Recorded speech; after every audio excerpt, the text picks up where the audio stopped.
fellow leaders,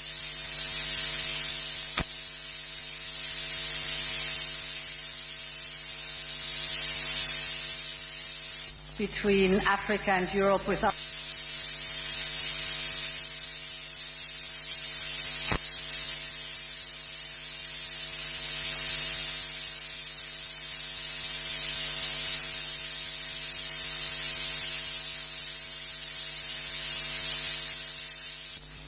you share skills and technologies across borders. You build the jobs of the future. And that's what the forum is about today.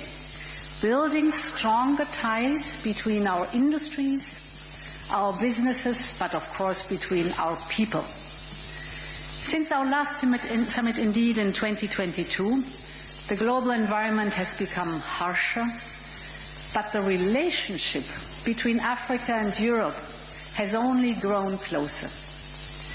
Europe is Africa's largest trading partner. 1/3 of Africa's total trade is with Europe.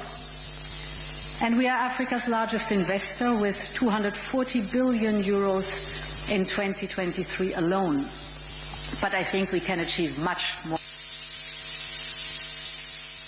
Is the moment to invest in Africa and to partner with Africa. This continent has everything it takes to deliver prosperity at home and to shape the global economy of tomorrow. It holds 60% of the world's best solar resources, 60%.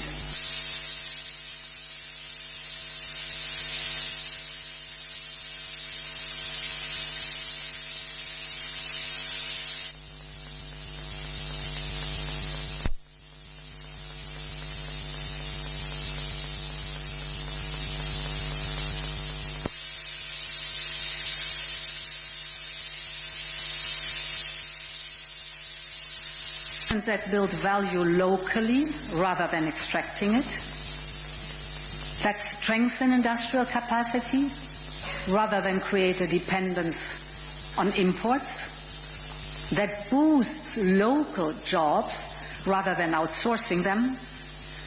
And this is the partnership that Europe is putting forward, strong and mutual beneficial, one that helps communities and industries on both continents to thrive.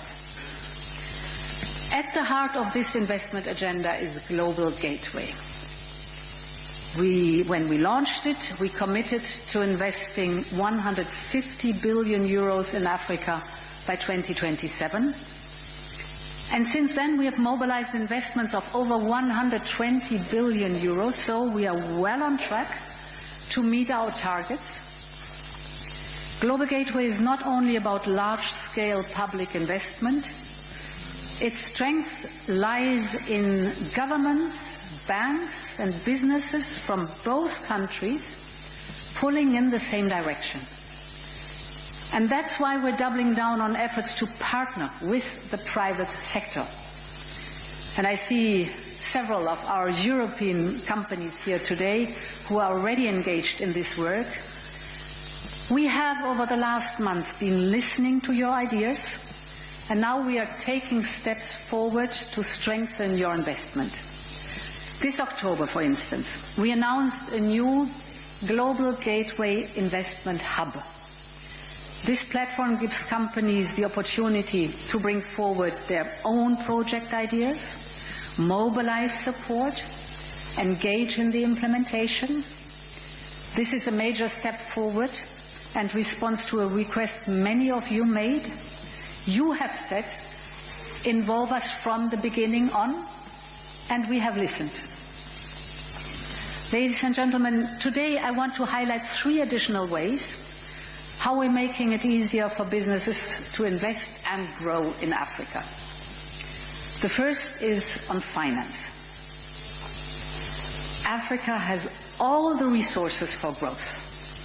Natural resources in abundance, and a young and dynamic and talented population. What's needed now is capital for infrastructure, jobs, and innovation. Through Global Gateway, we are now working to de-risk, make finance affordable, and offer guarantees, so create a conducive environment. And this is how we can support investors to finance projects in more challenging markets, because they have the ideas, they have the projects. What they need is this conducive environment. Take digital connectivity, for example. High-speed internet only reaches 10% of Africans, and it is often unaffordable. But greater digital access starts a positive chain reaction, you know it all. Businesses grow faster. New and better jobs are created. Governments collect more taxes. Investors see stronger returns. And this is why Global Gateway focuses on mobilizing private investment in digital infrastructure. For instance, we are now expanding our data cables to East and West Africa and deploying the Medusa cable that connects Europe and North Africa. And with investments like these, the impact of every euro multiplies and everyone benefits. My second point is about entrepreneurs. Africa, as I said, has a young, dynamic population. It's a continent with talent, creativity, and drive. It has some of the highest rates of entrepreneurship in the world. So people are daring, they have courage. But most of these businesses fail within the first few years. And as one female entrepreneur in South Africa put it, she said it's the lack of access to infrastructure, access to global markets, and of course the lack of finance. So through Global Gateway, we are supporting to fill these gaps. Our support includes seed funding. It includes training and mentorship. We connect young businesses to local value chains and regional market, because when entrepreneurs are given the tools to scale, they create better jobs, greater investment, more innovation. And ladies and gentlemen, my third point is on regional integration. As a startup becomes a scale-up, it needs room to grow. It needs supplies, investors, and talent. It needs customers, new markets for expansion.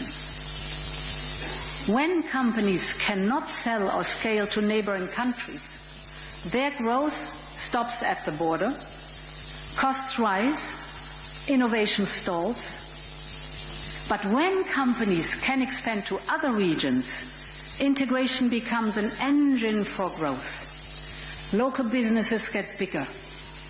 Value chains create new jobs. And ultimately, industries become strong enough to compete on the global stage. And we in Europe, we know this by experience, because this is exactly what our European single market is all about. So that's why our union has supported the African Continental Free Trade Area since the beginning. And at this summit, we're boosting our support. The African Development Bank says that a true single market here could increase continental income by $450 billion in total. That means massive opportunities for Africa and for the world. Distinguished guests, excellencies, these are only a few steps we are taking together out of a long common road we are walking together. But it is time to take our partnership even farther and expand our business cooperation. So today we want to hear from you. We want to hear from you the sectors you want to focus on, the barriers you face. And I think I've mentioned some of them, but certainly not all of them. The opportunities you see ahead. Let's turn our ambition into action. Thank you very much, and I wish you a successful forum. Thanks a lot.